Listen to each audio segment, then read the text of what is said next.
Pensée volée. Chapitre 5. Sang de bourbe. Une fanfiction Harry Potter par Elan.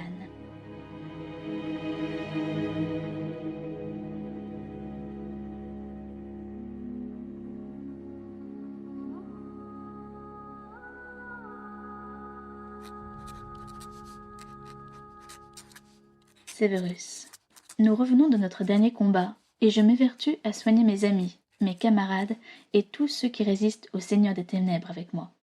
James est blessé aussi, mais je suppose que cela te ferait plaisir si tu le savais. Oh, Severus, comment a-t-on pu en arriver là? Pourquoi tant de haine et de colère? Quand est-ce que ces combats absurdes prendront fin?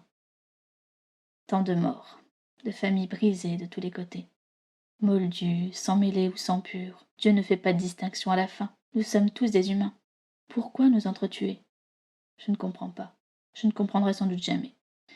Et ça me déchire le cœur de savoir que toi, tu as fait ce choix. Le choix de croire que des gens sont inférieurs à d'autres. Le choix de croire que ma vie à moi vaut moins que la tienne, sous prétexte que je ne suis pas née dans la bonne famille. Tu étais mon meilleur ami pendant bien des années. Tu étais celui qui m'a fait comprendre qui j'étais quand personne autour de moi ne pouvait répondre à mes questions. Tu étais celui qui me faisait rire, celui avec qui les cours devenaient une compétition amusante. Tu faisais partie de moi. Pendant toute notre enfance, ces idées nauséabondes que tu sembles si fier de suivre maintenant ne te préoccupaient pas tant. Tu n'en avais que faire de savoir que j'étais né moldu. Du moins, c'est ce que je pensais alors. Puis ce jour atroce est arrivé. Je t'entends encore prononcer ce mot horrible. Sang de bourbe. Jamais je n'aurais imaginé entendre cette insulte à mon encontre dans ta bouche. Ça m'a fait tellement mal si tu savais. Quelque chose s'est brisé ce jour-là, et peu importe les excuses que tu pouvais me faire, je n'arrivais plus à te voir comme avant. Peu importe si James et Sirius étaient allés trop loin ce jour-là. J'ai su, par la haine dans ton regard et la façon dont tu as craché ce mot, que tu le pensais, sincèrement. C'était un point de non-retour. Et à partir de ce moment-là, j'ai vu tous ces petits riens que mon amitié pour toi avait occultés jusque-là. Ton accointance pour la magie noire, tes fréquentations plus que douteuses, et tes moqueries que tu disais bon enfant, envers les gens comme moi, mes parents ou ma sœur. Ça ne justifie en rien l'attitude de James et Sirius, et crois-moi, je ne leur pardonne pas leur comportement envers toi. Je ne leur cherche pas d'excuses. Il n'y en a pas pour ce qu'ils ont fait. Mais ce jour-là, ce fameux jour où ils sont allés trop loin, ils en ont pris conscience également, et ils ont changé, eux aussi.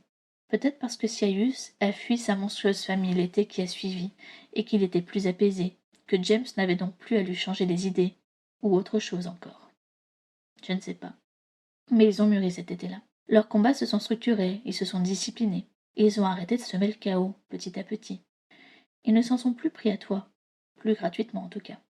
Ils avaient la même vision des choses que moi, cette même vision qui m'avait séparé de toi.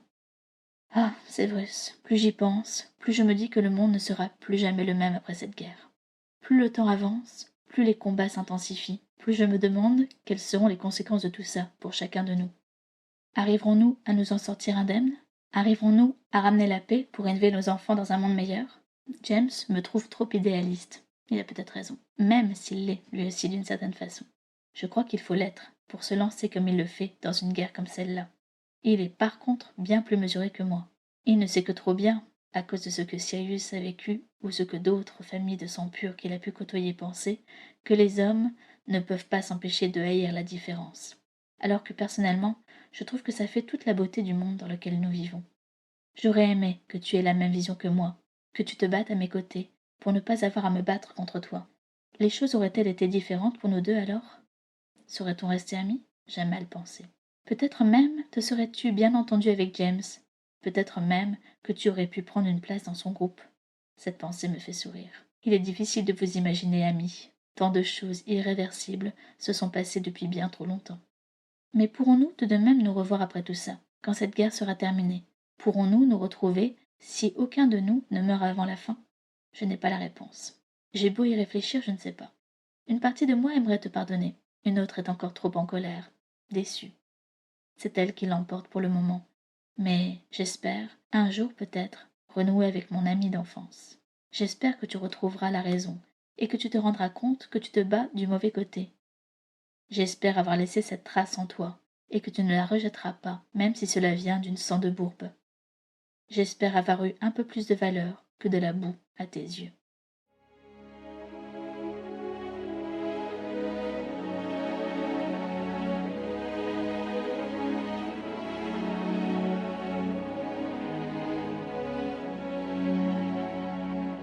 Vous avez aimé cette pensée volée de Lily? Venez retrouver celle de Harry, James, Remus, Sirius sur fanfiction.fr.